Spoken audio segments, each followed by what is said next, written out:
حضرات،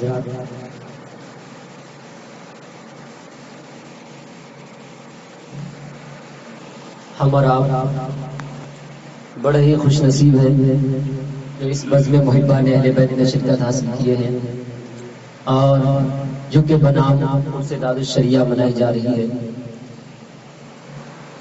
اللہ کا لاکھوں کروڑوں عظیم الشان احسان عظیم ہے کہ ہم اور آپ یہاں پہ حاضر آئے، اور اب تبارک و تعالیٰ نے ہم سب کو چنا۔ الحمدللہ الحمدللہ نحمدہ ونستعینہ ونستغفرہ ونؤمن بہ ونعوذ باللہ من شرور انفسنا ومن سیئات اعمالنا، من یهده اللہ فلا مضل له ومن یضللہ فلا ہادی له، ونشهد ان لا الہ الا اللہ واشهد ان محمدا عبدہ ورسولہ، اما بعد فاعوذ باللہ من الشیطان الرجیم، بسم اللہ الرحمن الرحیم، وَكُونُوا مَعَ الصَّادِقِينَ۔ صدق اللہ المولانا العظیم وصدق رسولہ النبی الامین المتین المبین الکریم، وَنَحْنُ عَلَى ذَلِكَ لَمِنَ الشَّاهِدِينَ وَالشَّاكِرِينَ وَالذَّاكِرِينَ وَالْحَمْدُ لِلَّهِ رَبِّ الْعَالَمِينَ۔ مَنَّ عَلَيْنَا رَبُّنَا إِذْ بَعَثَ مُحَمَّدًا۔ منا کا مطلب رب کائنات نے ہم پر احسان فرمایا۔ منا ربنا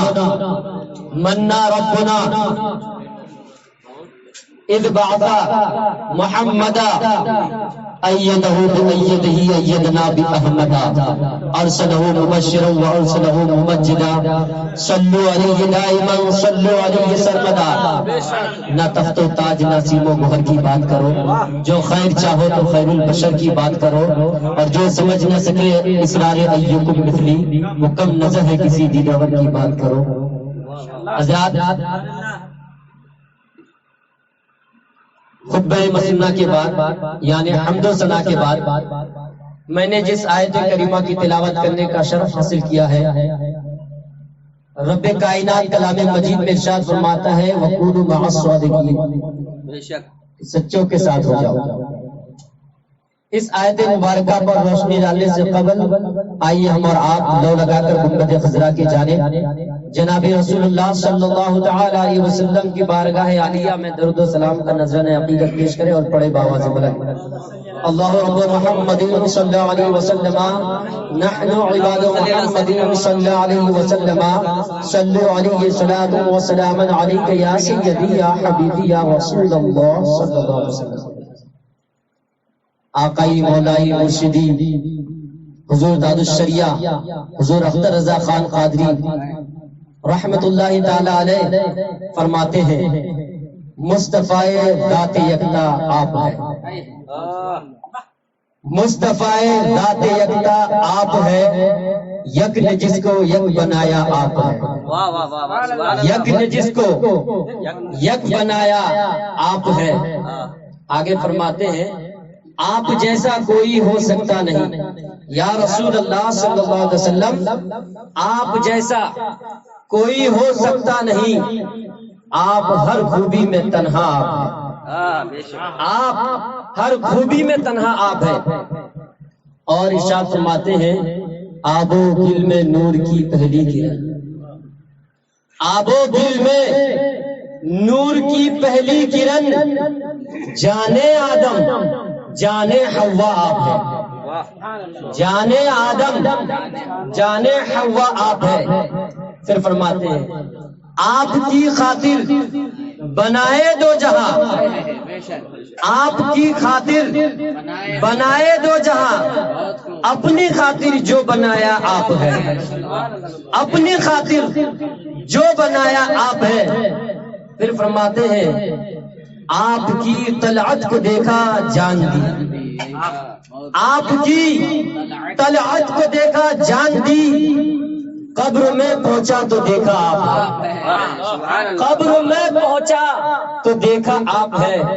پھر فرماتے ہیں بردرت آمد، مطلع کا شعر، بردرت آمد گدا بہرے سوال، بردرت آمد گدا بہرے سوال، ہو بھلا اختر کا داتا آپ ہے، ہو بھلا اختر کا داتا آپ ہے۔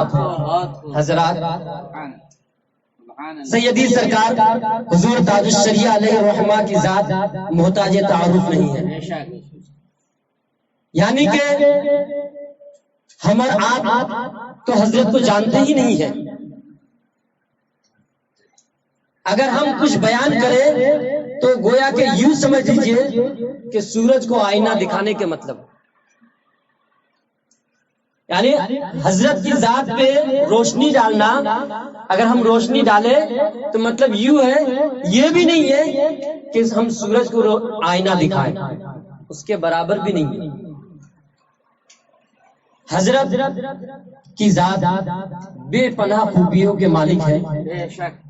حضرت جیسا کہ آپ نے حضور تاج الشریعہ علیہ الرحمہ کے جو تاج جو نقشہ بنایا گیا ہے اس کے اندر لکھا ہوا ہے، حضرت مفکر بھی ہے، مدبر بھی ہے، افقہ الفقہاء بھی ہے، محدث بھی ہے، مفکر ہے، قاضی القضات ہے، نہ جانے اور کیا کیا ہے۔ لیکن حضرت دین اسلام کی خاطر اور اپنے نانا جان مفتی اعظم رضی اللہ تعالی عنہ کے فرمان کو، ان کی جانشینی کا حق ادا کرنے کے لیے بیرون ملک سفر کیے۔ آپ سفر میں دیکھو تو سفر لاجواب، تصنیف میں دیکھو تصانیف میں لاجواب، آپ نعت گوئی میں دیکھو تو اشعار لاجواب، آپ خطابت کے میدان میں دیکھو تو خطابت لاجواب۔ آپ جس میدان میں، جس ہنر میں آپ حضرت کو تلاش کریں گے آپ کو نظر آئیں گے، اور نظر اس طریقے سے آئیں گے کہ آپ کو ان کا ثانی نظر نہیں آئے گا دور حاضر۔ بے شک، بہت خوب ہے، کیا بات ہے بھائی۔ حضرت ہم اور آپ نہ جانے کتنے لوگ سیدی سرکار اعلی حضرت امام محمد رضا فاضل بریلوی رضی اللہ تعالی عنہ کے لکھے ہوئے ہدایت کے بخشش کے نعت مبارکہ یا جو کچھ بھی لکھا گیا ہے، ہمیں وہی سمجھنا مشکل ہے جو کہ اردو میں ہے۔ تقریباً 22 زبانوں میں ہدایت کے بخشش لکھی گئی ہے، کم و بیش ہمیں ہدایت بخشش سمجھ نہیں آتی، لیکن سرکار تاج الشریعہ علیہ الرحمہ سیدنا سرکار اعلی حضرت امام محمد رضا فاضل بریلوی کے اردو تصانیف کو عرب کے اندر، عرب کے سرزمین میں، عربی میں کیا کہتا بدل رہے ہیں، عربی میں ٹرانسلیشن کر کے لوگوں کو بتا رہے ہیں، ایسی شخصیت کے حامل ہیں۔ اور آپ نعت گوئی میں دیکھ لیجیے، ابھی جو میں نے آپ سبوں کے سماعتوں کے حوالے کیا، سرکار تاج الشریعہ فرماتے ہیں، ان کی ایک ایک شعر پہ آپ اگر گہری نظر رکھیں گے نا تو آپ کو پتا چلے گا کہ سرکار تاج الشریعہ کس نظریے کے مالک تھے۔ سرکار تاج الشریعہ علیہ الرحمہ فرماتے ہیں، آب و دل میں نور کی پہلی کرن، جانے آدم جانے حوا آپ ہے۔ کیا سمجھے، کیا سمجھے؟ آب و دل میں رب کائنات نے جبریل امین سے فرمایا، جبرائیل میں زمین میں اپنا نائب بنانے والا ہوں۔ سبحان اللہ، حق ہے۔ تو جبرائیل تم دنیا میں جاؤ اور طرح طرح کی مٹیاں لے کے آؤ، الگ الگ قسم کی۔ جبرائیل آئے، زمین نے زارو قطار عاجزی اور انکساری کی، جبرائیل واپس آئے، کا پروردگار آپ کا حکم سراخوں پر، لیکن زمین کی عاجزی اور انکساری مجھ سے دیکھی نہیں گئی۔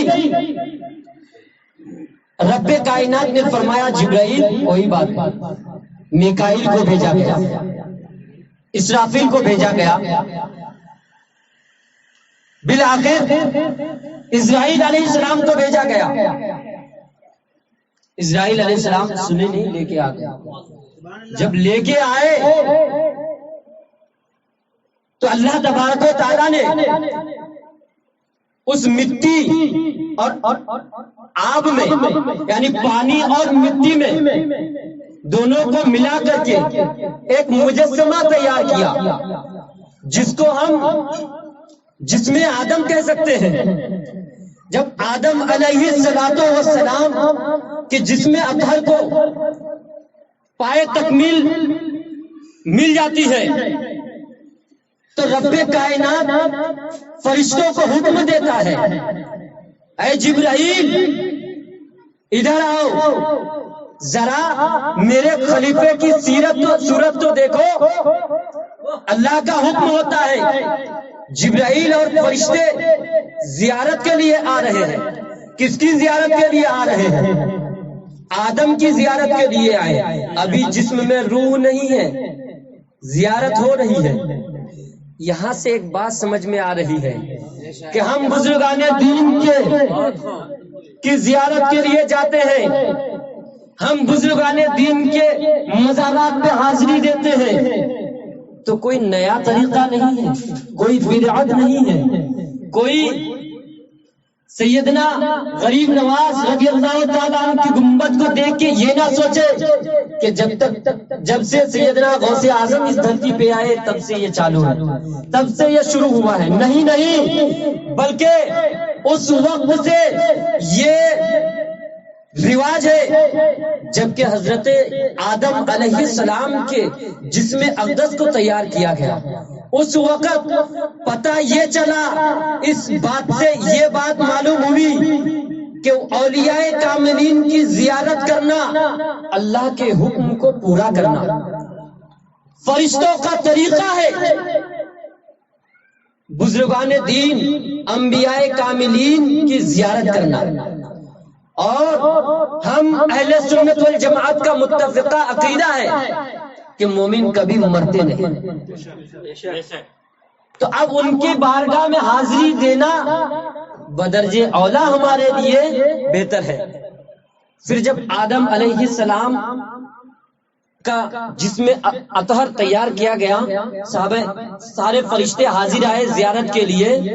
پھر رب کائنات نے فرمایا، ایتھا الروح ادخلی فی جسد آدم، اے روح آدم کے جسم میں داخل ہو جا. وہ روح جو عالم نور میں رہتی ہے، وہ روح کو جب رب کائنات نے ارشاد فرمایا ایتھا الروح، تو روح حضرت آدم علیہ السلام کے جسم اطہر میں کے اندر داخل ہوئی، سینے تک داخل ہوئی کہ باہر آ گیا. اللہ تبارک و تعالیٰ نے پوچھا، اے روح تو کیوں باہر آ گئی؟ آپ کو میں یہاں ایک بات بتا دوں، کیا اللہ تبارک و تعالیٰ عالم الغیب والشہادہ نہیں ہے؟ بے شک ہے. تو پھر رب کائنات نے روح سے یہ کیوں پوچھا کہ روح تو کیوں باہر آ گئی؟ یہاں سے ایک بات اور مجھے یاد آ رہی ہے. کچھ لوگ کہتے ہیں کہ حضور کو اگر غیب کا علم ہوتا تو معراج کی رات بار بار جبرائیل سے نہیں پوچھتے کہ جبرائیل یہ کیا ہے، جبرائیل وہ کیا ہے، جبرائیل یہ کیا ہے. میں ان سے کہنا چاہتا ہوں، جب معراج کی رات جبرائیل سے پوچھی گئی بات کو جب تم پڑھتے ہو تو تم یہ کہتے ہو کہ اگر جبرائیل حضور کو علم غیب ہوتا تو جبرائیل سے کیوں پوچھتے؟ تو میں ان سے یہ کہنا چاہتا ہوں، آپ رب سے کیوں نہیں پوچھتے کہ پروردگار تو نے روح سے کیوں پوچھا کہ تو کیوں باہر آ گئی؟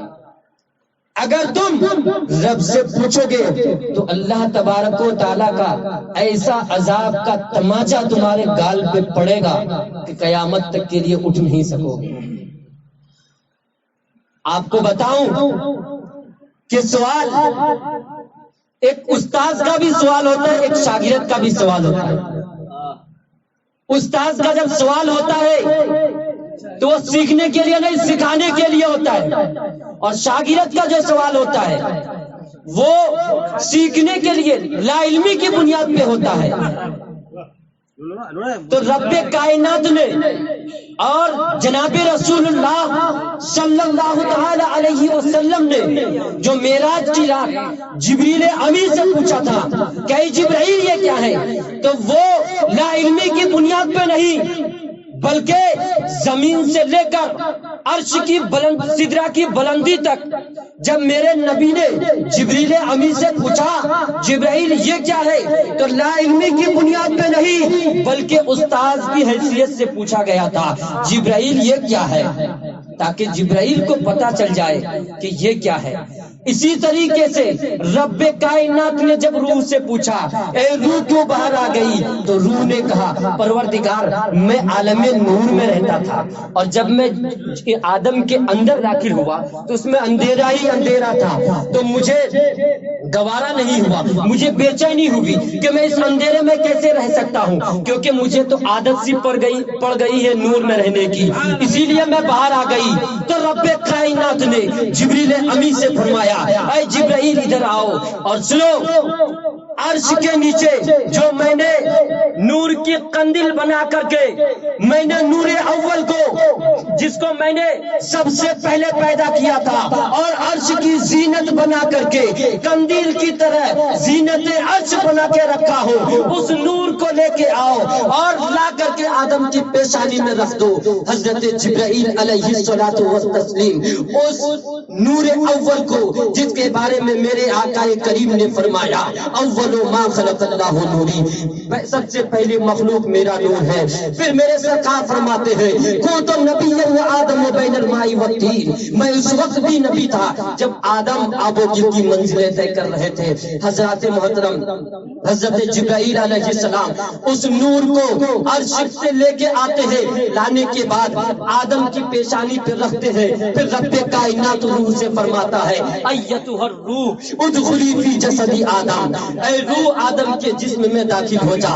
اتنا کہنا تھا، رب کا فرمانا تھا، وہ روح آدم کے جسم کے اندر داخل ہو جاتی ہے اور داخل ہو جانے کے بعد اب آپ سرکار تاج الشریعہ علیہ رحمت و رضوان کے اس شعر کو پڑھیے تو آپ کو سمجھ میں آئے گا.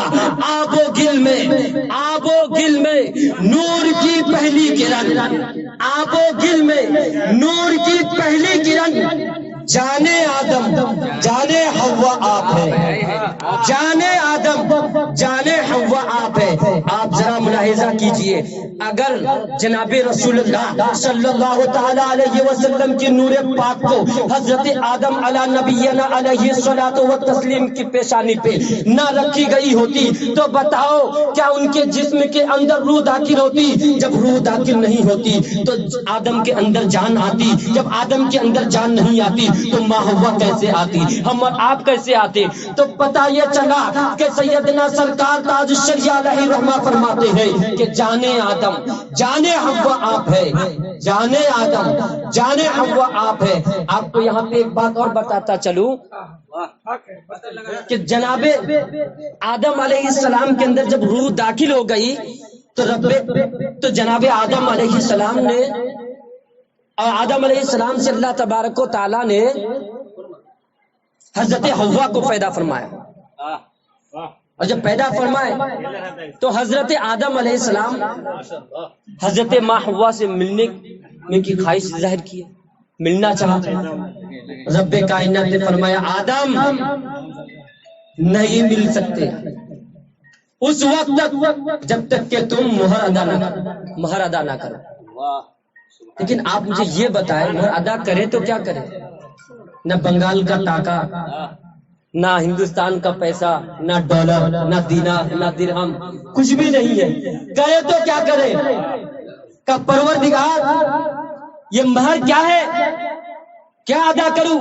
تو رب کائنات نے آدم کے دل میں القا کیا. کیا؟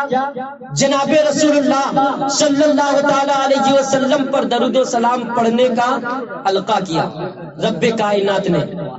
اور آپ یوں مت سمجھو، حضرت محدث حق دہلوی رحمت اللہ تعالی علیہ فرماتے ہیں مثنوی ان کی ایک فارسی کی کتاب ذہن میں نہیں آ رہی بات، ان کے اندر حضرت نے لکھا ہے کہ 3 مرتبہ، ایک میں ہے کہ 13 مرتبہ، ایک میں ہے کہ 21 مرتبہ جناب آدم علیہ السلام نے سرکار مدینہ صلی اللہ علیہ وسلم پر درود پاک پڑھی۔ سبحان اللہ سبحان اللہ۔ اب پتہ یہ چلا کہ اور اس یہاں سے 2 باتیں معلوم ہوئی کہ سرکار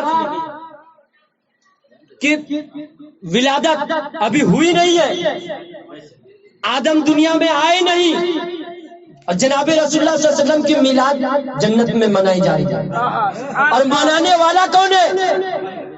رب کائنات ہے۔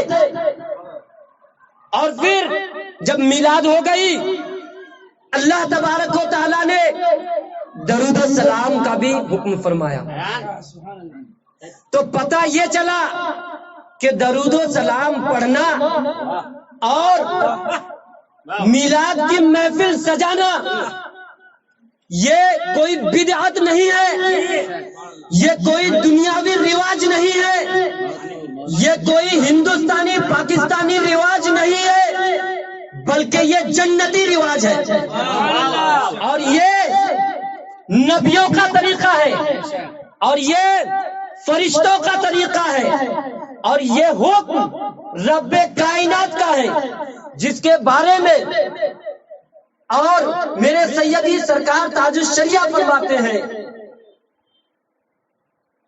کہ آپ کی خاطر بنائے 2 جہاں، آپ کی خاطر یا رسول اللہ صلی اللہ علیہ وسلم، آپ کی خاطر بنائے 2 جہاں، اپنی خاطر جو بنایا آپ ہے، اپنی خاطر جو بنایا آپ ہے۔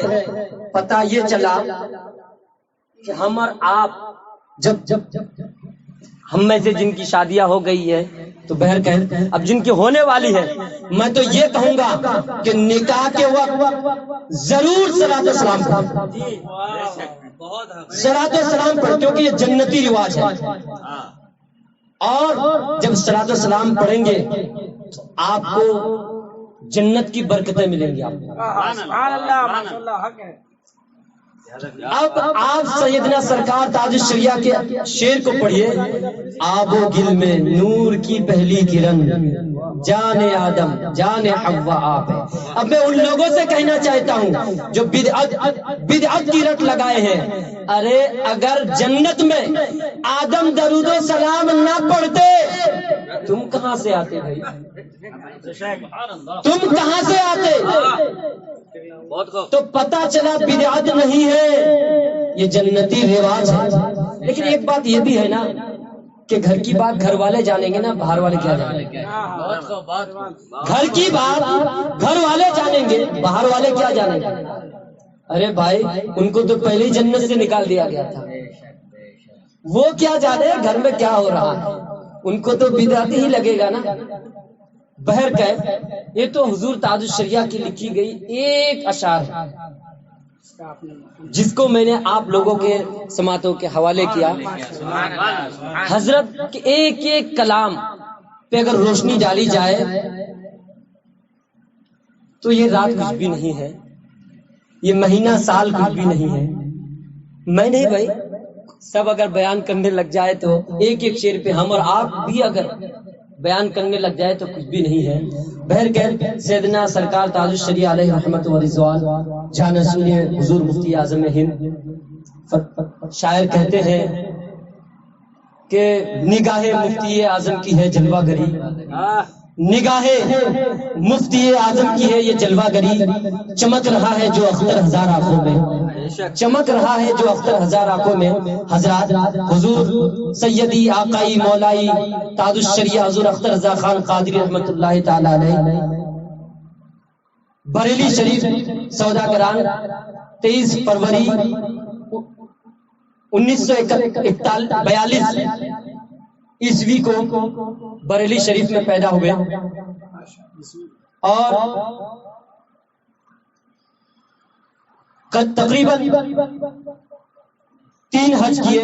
میں نے کرامات تاج الشریعہ کے اندر پڑھا تھا حضرت نے 3 حج کیے اور ہر سال زیادہ سے زیادہ سال حضرت نے ایام رمضان مدینہ المنورہ میں گزارے، مکہ المکرمہ میں حضرت گزارتے تھے، اور حضور تاج الشریعہ علیہ رحمت و رضوان کی کرامات بے شمار ہے. کیا بیان کریں؟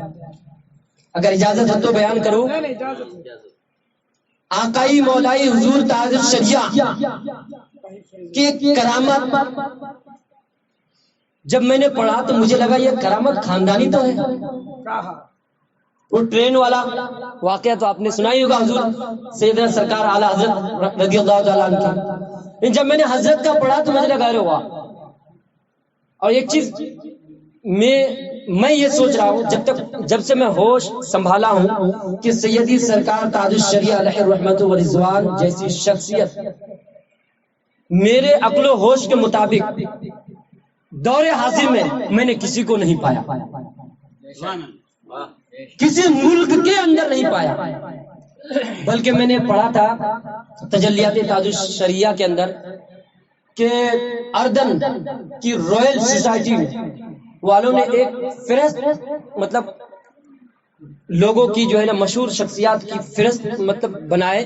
ان میں حضرت کا نمبر 17ویں نمبر پہ یا شاید 21 نمبر پہ اس طرح کے ہیں. اور پھر ایک 162 شخصیات کی جب فہرست کہتے ہیں نکالی گئی تو اس میں بھی حضرت کا نمبر آیا الحمدللہ، 10واں نمبر آیا وہ بھی ماشاءاللہ. تو حضور آقائی مولائی اختر رضا خان قادری رحمت اللہ تعالی علیہ بنارس کی سرزمین پہ تشریف لانے کے لیے روانہ ہوئے. بریلی شریف میں نماز ادا کی اور نکلے. لکھنؤ میں جب پہنچے حضرت استنجا کے لیے گئے. جب استنجا سے واپس آئے تو ٹرین چھوڑنے کا ٹائم ہو گیا. حضرت نے فرمایا مصلی لے کے آؤ، نماز ادا کر لی جائے. تو مریدوں نے کہا حضرت ٹرین کا ٹائم ہو گیا چھوڑنے کا، ہم اپنا کام کرتے وہ اپنا کام کریں، ہم اللہ کی عبادت کریں گے، ہم اپنا کام کریں، اپنے فرض ادا کریں. سیدی سرکار تاج الشریعہ علیہ رحمت و رضوان نے صلی بچایا، نماز ادا کی، ٹرین نہیں چھوڑی. پھر سیدی سرکار تاج الشریعہ نماز پوری کر کے ٹرین کے اندر داخل ہوئے، ٹرین کو چھوڑا گیا. سبحان اللہ. سیدی اچھا کی کرامت اور معجزے میں تو میں نے فرق آپ کو شاید کہ بتا بھی چکا ہوں. ایک بات اور بتا دوں کہ وہی چیز نبی سے صادر ہو تو معجزہ، ولی سے ثابت ہو تو کرامت. ایک مرتبہ سرکار مدینہ صلی اللہ علیہ وسلم کی بارگاہ میں ایک عربی شخص حاضر ہوئے خود بھی، اور عربی نے کہا کہ یا رسول اللہ صلی اللہ علیہ وسلم بہت دنوں سے بارش نہیں ہو رہی ہے، آپ دعا کیجئے کہ بارش ہو جائے. سرکار علیہ الصلوۃ والتسلیم نے دعا فرمائی، بارش ہوئی. اتنی بارش ہوئی، ہفتوں تک بارش ہوئی. اب بارش اتنی ہوئی کہ مدینہ شریف کے نالے بھر گئے، راستوں میں بارش. پھر وہی عربی کا یا رسول اللہ صلی اللہ علیہ وسلم آپ دعا فرما دیں کہ بارش بہت زیادہ ہو گئی ہے، بارش ختم ہو جائے. سرکار نے دعا فرمائی، بارش ختم ہو گئی. سرکار کا معجزہ ہے. اب اسی چیز کے مد نظر آپ دیکھ لیجئے کہ سیدی سرکار تاج الشریعہ علیہ رحمہ ہے، لکھنؤ کی سرزمین ہے. حضرت کا پروگرام تھا، حضرت آئے وہاں پہ. لوگوں نے وہاں بھی یہی ماحول تھا کہ قحط سالی یعنی بارش نہیں ہو رہی تھی، لوگ گرمی سے ڈھال پریشان حال کے. نماز استسقاء روز پڑھی جا رہی تھی، بارش ہی نہیں ہو رہی ہے، بارش ہی نہیں ہو رہی، کرے تو کیا کرے. جب حضرت آئے لوگوں نے سوچا آج گولڈن چانس ہے، آج موقع ہاتھ سے جانے نہیں دیتے. حضرت کی بارگاہ میں عریضہ پیش کیے. حضرت خود گئے، نماز استسقاء پڑھے، دعا فرمائی. دعا ختم ہوئی، آ ہی رہتے کہ چھما چھم بارش ہوئی. یہ سیدی سرکار تاج الشریعہ ہے. اور نہ جانے کتنی کراماتیں حضرت کی ہیں. اگر بیان کرنے کے لیے تو بہت کچھ ہے. حضرات سیدی تاج الشریعہ علیہ رحمت و رضوان کی ذات بڑی ہی بابرکت ہے. اور سیدی سرکار تاج الشریعہ علیہ الرحمہ کی جب تمام کرامتوں کا آپ جائزہ لیں گے، آپ مطالعہ کریں گے، پڑھیں گے، تو آخر میں آپ یہ کہنے پہ مجبور ہو جائیں گے کہ سیدی سرکار تاج الشریعہ علیہ الرحمہ کی سب سے بڑی جامع کرامت یہ ہے کہ اس دور حاضر میں ان کا تقوی ان کی سب سے بڑی کرامت ہے۔ کیونکہ اس دور حاضر میں تقوی اختیار کرنا گویا کہ تلوار کی دھار پہ چلنا ہے۔ آپ دیکھو، آپ موبائل کی اسکرین ٹچ کرو، نیٹ چالو کرو، گناہ آپ کو دعوت دیتی ہے۔ آپ باہر گھر سے نکلو، گناہ آپ کو دعوت دے رہی ہے۔ طرح طرح کے گناہ آپ کو دعوت دے رہی ہے، اور اس دور عریانیت میں اپنی تقوی کو بچا کے رکھنا یہ عام انسان کی بات نہیں ہے، بلکہ جس پر اللہ کا فضل و احسان ہوگا اسی انسان کے بس کی بات ہے، یہ تو عام انسان کی بس کی بات ہی نہیں ہے۔ اور آپ اس دور کا جائزہ لو کہ کون ایسی ہستی ہے۔ اچھا ایک بات یہ سمجھیے، جو ہم اور آپ آئے دن اس بات کے اس بارے میں رائے مشورہ کرتے ہیں، مائک پہ نماز یا فوٹو کا مسئلہ، حضور سیدی سرکار تاج الشریعہ علیہ الرحمت و رضوان نے اس کے بارے میں فتویٰ دیے اور پوری زندگی اس پر عمل کی۔ اور میں نے جہاں تک حضرت کی زندگی کا مطالعہ کیا تو پتا چلا حضرت کبھی اس چیز کو لوگوں کو بیان نہیں کرتے تھے کہ پہلے خود کرتے تھے پھر لوگوں کو بولتے تھے، یعنی ایسی بات ہرگز نہیں لوگوں کو بتاتے کہ جو نہیں کرتے دوسروں کو بتاتے، بلکہ پہلے خود اس پہ عمل کرتے پھر دوسروں کو بتاتے۔ سیدنا امام اعظم ابو حنیفہ ہے، اس لیے بولتے نا تقوی الگ ہے، اور سرکار تاج الشریعہ کے تقوی کی بات کیا کروں، میں نے تو وہی بولا پوری بات کہ ان کی سب سے بڑی کرامت ان کی تقوی ہی ہے۔ سیدی سرکار تاج الشریعہ ہے، ان کا تقوی آپ اس بات سے لگا سکتے ہیں کہ سیدی سرکار تاج الشریعہ نے اپنے بزرگان دین کی جب زندگی کا مطالعہ کیا، جب پڑھے، جب ان کی زندگی کو پڑھے دیکھے، تو حضرت نے چاہا کہ میں ویسے ہی انہی لوگوں کی طرح دین اسلام کی خدمت کروں اور انہی کے مسائل پہ میں چل کے اپنی زندگی گزاروں۔ اور حضرت نے کما حق کو، میں تو کہتا ہوں جتنی ان کے اندر استطاعت تھی، اللہ نے طاقت دی، حضرت نے اسی طریقے سے زندگی گزارے، اور ایسی زندگی گزارے جیسی زندگی سیدنا صدیق اکبر نے دین اسلام پہ رہ کے گزارے، سیدنا فاروق اعظم نے گزارے، سیدنا مولا عثمان غنی نے گزارے، جس طریقے سے سیدنا مولا علی نے گزارے، امام اعظم سیدنا غوث اعظم، چاروں ائمہ مجتہدین نے گزارے، جس طریقے سے اپنے اکابرین نے گزارے، اسی طریقے کو اپنی زندگی میں انہوں نے بجا لایا، اور اپنی پوری زندگی کو اسی طریقے سے حضرت نے گزارے۔ اور ایک چیز آپ کو بتاتا چلوں، خانوادہ رضویہ میں جتنی شہرت سیدنا سرکار اعلی حضرت کو ملی، جتنی شہرت سیدنا سرکار مفتی اعظم کو ملی، ان کے بعد اگر کسی کو اتنی شخصیت، اتنی شہرت یافتہ، اتنی شہرت اگر کسی ذات گرامی کو اگر ملی ہے، تو آپ کو یہ ماننا پڑے گا کہ وہ شخصیت کوئی اور نہیں بلکہ وہ سیدی سرکار تاج الشریعہ کی ذات گرامی ہے، جو عالمی شہرت یافتہ پیر کامل ہے، اور میں تو یہ کہوں گا کہ ولی کامل ہے۔ بے شک کوئی شک نہیں بھائی، ولی کامل ہے، اور الحمدللہ رب العالمین، اللہ کا احسان عظیم ہے کہ ہم ان کے مرید ہیں۔ میں جب کسی لوگوں سے کسی سے پوچھتا ہوں، کئی لوگوں سے میں پوچھا ہوں حضرت آپ کس سے بیعت ہیں، آپ کس سے مرید ہیں، تو فخر سے بولتے ہیں ہم سیدنا سرکار مفتی اعظم کے مرید ہیں۔ میں سوچتا تھا یار کتنے خوش نصیب ہے، کتنے خوش نصیب ہے یہ شخص، سیدنا سرکار مفتی اعظم کی زیارت کیے ہیں، ہم شبیہ غوث اعظم کی زیارت کیے ہیں، اور میں یہ سوچتا تھا یار میں ان کو یہ کہتا تھا کہ بھائی آپ تو خوش نصیب ہے بھائی، آپ تو ہم شفیع غوث اعظم کی زیارت کیے. اچھا ایک بات آپ کو یہ بھی بتانا چاہتا ہوں کہ سیدنا سرکار مفتی اعظم ہند کو ہم شفیع غوث اعظم کیوں کہتے ہیں؟ ہم شفیع غوث اعظم کیوں کہتے ہیں؟ سرکار کی بارگاہ میں ایک شخص تھا تو اس نے یہ کہا کہ میں تو بہت گناہوں میں مبتلا ہوں، کیوں نہ حضرت کی کوئی ایسے شخص کے پاس جاؤں جن کے ہاتھوں پہ جا کے میں توبہ کروں اور اپنے گناہوں کو چھوڑ دوں. کسی اچھے ولی کی کسی بزرگ کے دامن کو تھام لوں. کسی نے کہا کہ بریلی شریف میں جاؤ، وہاں پہ سیدنا سرکار مفتی اعظم ہند ہے، بہت بڑے بزرگ ہیں. حضرت جب وہاں پہ آئے، حضرت کے وہاں پہ جب وہ شخص آیا آ کے کہنے لگا، جیسا کہ آپ تمام حضرات کو معلوم ہے جب ہم بیعت ہوتے ہیں تو حضرت اپنا ہاتھ، ہمارا ہاتھ اپنے ہاتھ میں لے کر کیا فرماتے ہیں کہ بولو، کہو کہ ہم نے اپنا ہاتھ، میں نے اپنا ہاتھ غوث اعظم کے ہاتھ میں دیا.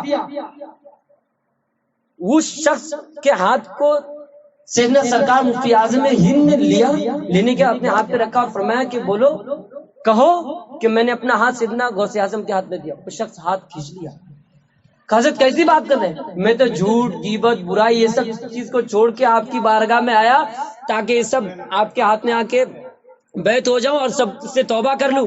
آپ مجھے اسی چیز کی تلقین کر رہے ہیں، آپ وہی جھوٹ بولوا رہے ہیں. میں ہرگز ایسا نہیں کر سکتا.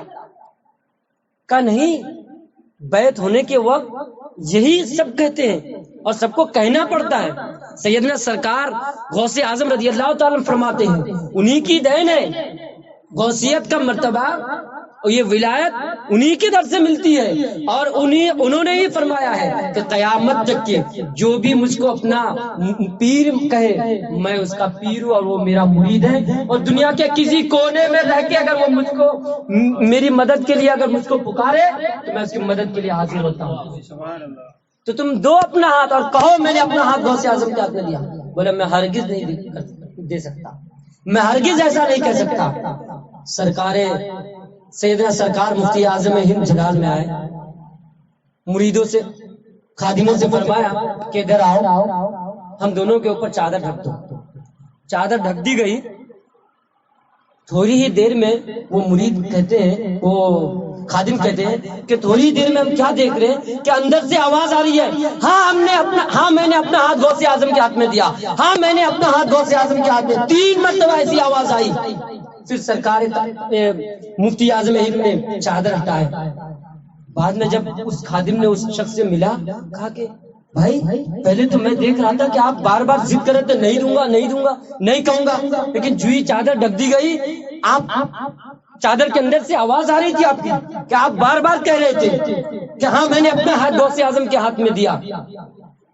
کہا بھائی واقعی میں جب میں چادر نہیں ڈھکی ہوئی تھی تو وہ بزرگ کو میں پہچانتا تھا کہ وہ مفتی اعظم ہند ہے، لیکن جب چادر ڈھک دی گئی ایسا نورانی چہرے والا، میں نے سوچا واقعی میں یہ سیدنا غوث اعظم ہے. تبھی میں نے کہا واقعی میں، ہاں میں نے اپنا ہاتھ غوث اعظم کے ہاتھ میں دیا، ہاں میں نے اپنا ہاتھ غوث اعظم کے ہاتھ میں دیا. اسی وقت سے سیدنا سرکار غوث اعظم رضی اللہ تعالیٰ عنہ کے بارے میں کہا گیا وہ ہم شبیہ غوث اعظم ہیں.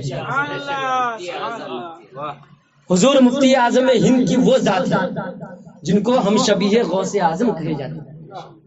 وہ ہم شبیہ غوث اعظم کے جانشین سیدنا سرکار تاج الشریعہ علیہ رحمت و رضوان ہے. سیدنا سرکار مفتی اعظم ہند فرماتے ہیں جب سیدنا سرکار تاج الشریعہ رحمت اللہ تعالی علیہ چھوٹے تھے تو سرکار مفتی اعظم ہند فرماتے تھے اس بچے سے مجھے بہت امید ہے، اس بچے سے بہت امیدیں ہیں اس بچے سے. اور آپ نے دیکھا، دنیا نے دیکھا کہ کیا رنگ لائی حضرت کی امید، کیا رنگ لائی. اور جانشین مفتی اعظم ہند کا حق کس طریقے سے حضرت ادا کیا لوگوں نے دیکھا، دنیا والوں نے دیکھا، ملک والوں نے دیکھا، بیرون ملک والوں نے دیکھا، ساری دنیا نے دیکھا کہ جانشین مفتی اعظم ہند نے اپنے کردار، اپنے عمل اور اپنی زندگی سے لوگوں کو کیا درس دیے. آپ بخوبی جانتے ہیں کہ سیدنا سرکار تاج الشریعہ علیہ رحمت و رضوان نے اپنی زندگی کس طریقے سے گزارے. اور جو لوگ جس طرح کی باتیں کرتے رہے، لیکن سب کی زبان اس دن جا کے بند ہو گئی جس دن سرکار تاج الشریعہ علیہ رحمت و رضوان کا جنازہ بریلی شریف میں اور بریلی شریف سے نکلی اور لوگوں کی بھیڑ کو دیکھا، اس وقت اپنے غیر تو اتنے پہنچے کہ حضرت اس دن بیان کیے کہ جتنے کی تعداد لوگوں نے بیان کر رہے تھے تو ان کے بارے میں کہا جاتا ہے کہ وہ اپنے ہی نہیں تھے بلکہ وہ حاسدین تھے جو وہاں پہ دیکھنے کے لیے آئے تھے. تو یہ حضرت کی ذات مبارکہ ہے، وہ ذات گرامی ہے کہ ہم ان کی کیا تعریف کریں. لیکن الحمدللہ میں یہ کہنا چاہتا ہوں کہ جو بھی حضرت سے بیعت ہے اللہ کا احسان عظیم ہے. اللہ نے ہم پر احسان فرمایا ہے، فضل فرمایا ہے کہ ہم ان کے مریدوں میں شامل ہیں.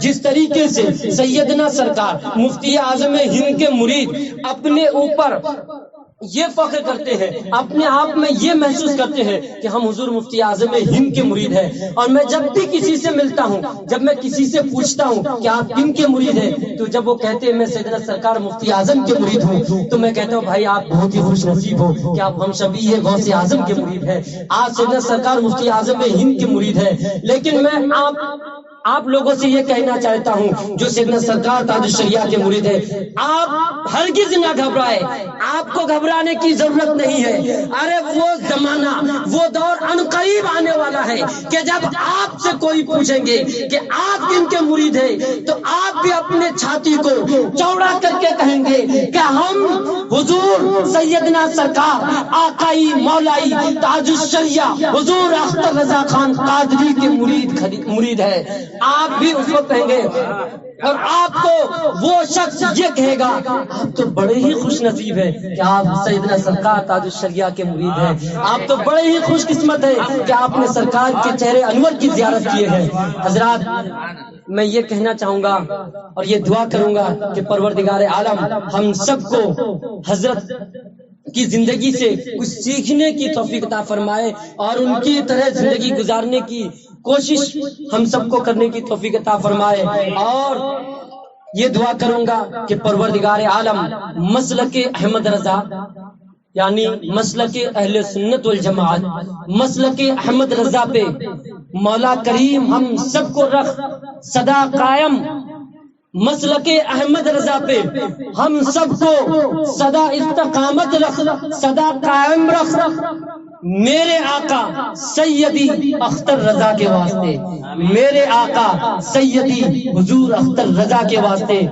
وآخر دعوانا الحمدللہ رب العالمین. استغفر اللہ ربی من کل ذنب واتوب الیہ.